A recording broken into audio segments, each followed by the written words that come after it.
Hi guys, ngayon ay magdi-DIY tayo ng ating pangdilig sa halaman kung tayo ay mang-aalis. Tulad ngayon mainit ang panahon.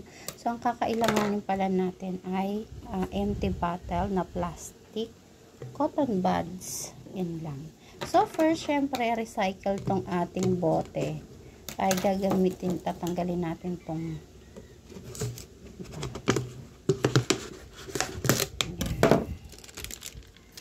tapos, ito recycle galing sa mga takip ng soft drinks, mga ganyan. Like labaw.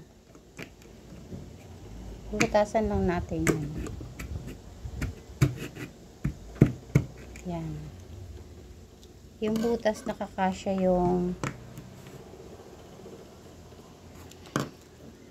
cotton buds. So, itong cotton buds ay hahatiin natin sa gitna. Yan. Tapos ipapasok natin dito.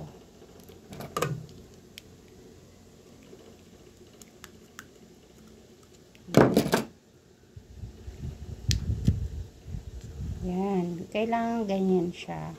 Yan sa loob. So, kapag kayo mga aalis ng bahay, ito ay kailangan para yung ating mga halaman ay hindi matuyo. Pag uwi natin, buhay pa din yung ating mga halaman. Tapos, etong bottle, yan, tatakpan natin. And then, bubutasan natin siya dito sa part. Yung butas na maliit lang din. Yan.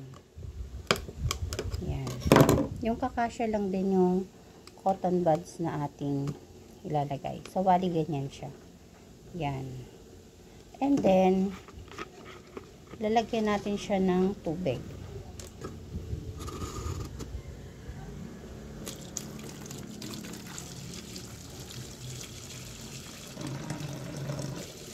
Try natin kung gagana siya. Ayan. So, tingnan natin po. Yun. Tapos, i-adjust mo lang yan dito. Nakita nyo ba? Tumutulo. Yan. Kung gusto nyo mabagal yung tulo, yan, tumutulo siya.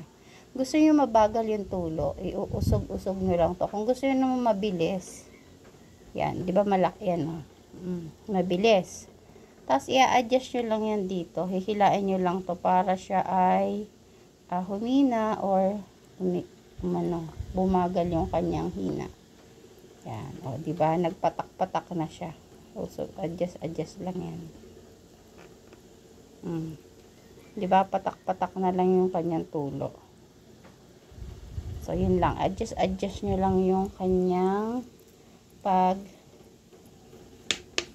ayan. Yan, patak-patak na lang siya. So, hindi na hindi na matutuyuan yung inyong halaman. So, di ba? Good idea. O kaya, ganyan nyo. So, paras lang din yan, tumutulo. Kung anong posisyon ang gusto nyo. Kung ganyan, o ganun. Mas malakas ang tulo nito. Ayan. Bahanin lamesa ko. So, yan. So, eto. Dito na lang. Nalakas lang siya kasi malaki yung butas. So, yan. Siguro ganyan. Yun. O, diba? Patak-patak lang siya. I-adjust nyo lang yung cotton buds dito para magganyan lang yung patak niya. Para hindi siya maaksaya. Para kahit isang linggo kayong wala o ilang araw, hindi matutuyuan yung inyong mga halaman. Tumutulo pa rin yung kanyang tubig. So, ito ay ilalagay ko siya dito. Ayan. Ilalagay ko siya dito or sa alambre. Tapos, sasabit ko siya. Look. Kagiging ganyan siya. So, ayun pa yung isang ginawa ko. Tumutulo-tulo na rin siya. So, ito pa yung isa at ito yung aking kalamansi para madiligan. So, yun lang.